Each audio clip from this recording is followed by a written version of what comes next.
Hello friends, आज की video में हम लोग बात करेंगे कि सी के एग्ज़ाम के लिए प्रिपेयर कैसे करें।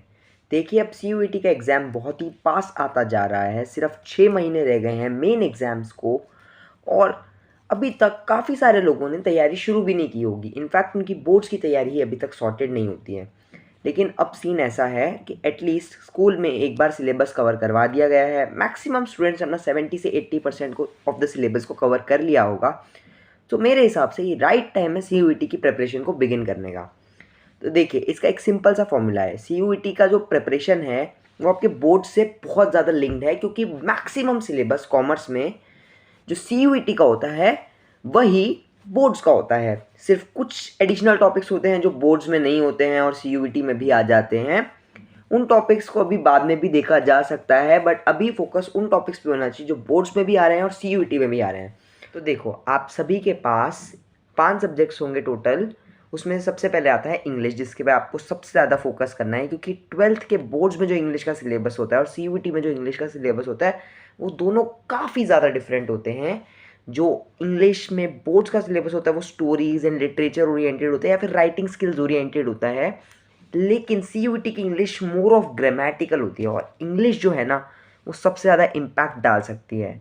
इंग्लिश पे आप अभी से काम कीजिए, क्योंकि एक तो इंग्लिश में काफ़ी ज़्यादा मेहनत की ज़रूरत है, एक कंसिस्टेंसी की ज़रूरत है। एक दिन में नहीं की जा सकती, consistently over a period of time practice के साथ आती है इंग्लिश। और वैसे भी इंग्लिश के पास वो पोटेंशियल है कि आपके पूरे के पूरे रिजल्ट को इम्पैक्ट कर सकती है। अगर आपने इंग्लिश ठीक से नहीं की ना, तो ऐसा हो सकता है कि आप काफ़ी एक अच्छा कॉलेज डिज़र्व करते हो, फिर भी आपको एक एवरेज कॉलेज मिला हो। इसके पीछे एक सिंपल सा रीज़न है। इंग्लिश जो होती है कुछ बच्चों की ना बहुत ज़्यादा स्ट्रांग होती है, जिसकी वजह से अगर आपके कुछ क्वेश्चन गलत होते हैं ना, तो नॉर्मलाइजेशन में मैक्सिमम टाइम्स नेगेटिव इम्पैक्ट आ जाता है। फिर सेकंड हमारा जो फोकस होगा वो कोर सब्जेक्ट्स पे होगा। कोर सब्जेक्ट्स को इतना ज़्यादा टाइम देने की इतनी ज़्यादा ज़रूरत अभी है नहीं, क्योंकि आप ऑलरेडी बोर्ड्स के लिए टाइम दे रहे हो। तो बस इतना देखो कि बोर्ड्स के साथ साथ आप वीक में कम से कम 1 से 2 सैम्पल पेपर्स सभी के अटेम्प्ट कर लो। मतलब तीनों कोर सब्जेक्ट्स के कर लो, अकाउंट्स, इकोनॉमिक्स, बीएसटी, तीनों के 1 से 2 सैम्पल पेपर्स पर वीक तो अटेम्प्ट कर ही रहे हो।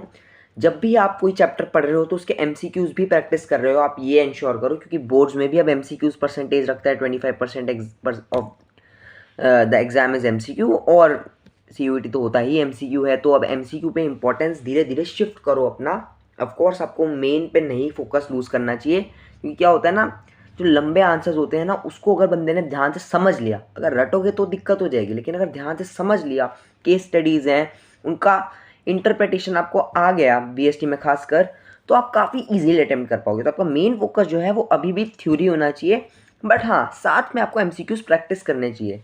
जो 5th सब्जेक्ट है उसका भी सेम रहेगा फॉर्मूला, कि आप थ्योरी के साथ साथ करते जाइए और एमसीक्यूज प्रैक्टिस करते जाइए। इस पर थोड़ा लेस एम्फेसिस होगा। अगर आपका मैथ्स नहीं है तो लेस एम्फेसिस होगा, तब भी चल जाएगा, क्योंकि उसमें इतना ज़्यादा वर्कलोड होता नहीं है। बट अगर मैथ्स है तो अभी से काम कर लो। स्पेशली अगर आपको ऐसे कोर्सेज चाहिए जैसे कि BMS चाहिए, या फिर आपको चाहिए BA इकोनॉमिक ऑनर्स, तो फिर आपको मेहनत करने की ज़रूरत है। लास्टली 5 सब्जेक्ट्स हैं, 6 महीने रह गए हैं, अभी से टाइम देना शुरू कर दो। बोर्ड्स के साथ साथ इस पर भी एम्फेसिस दो, तो ही आप एक एज ले पाओगे, क्योंकि एंड के 2 महीने तो सभी पढ़ेंगे। तो मेरा मानना ये है, अगर आपने अभी तक तैयारी नहीं शुरू की है तो साइमल्टेनियसली सी की भी तैयारी शुरू कर दो, तभी आप एज मेंटेन कर दोगे। एंड माइंड इट कि हर साल सी के कट ऑफ्स बढ़ रहे हैं, कंपटीशन बढ़ रहा है, और सीटें उतनी ही हैं। So be prepared and wish you all the best.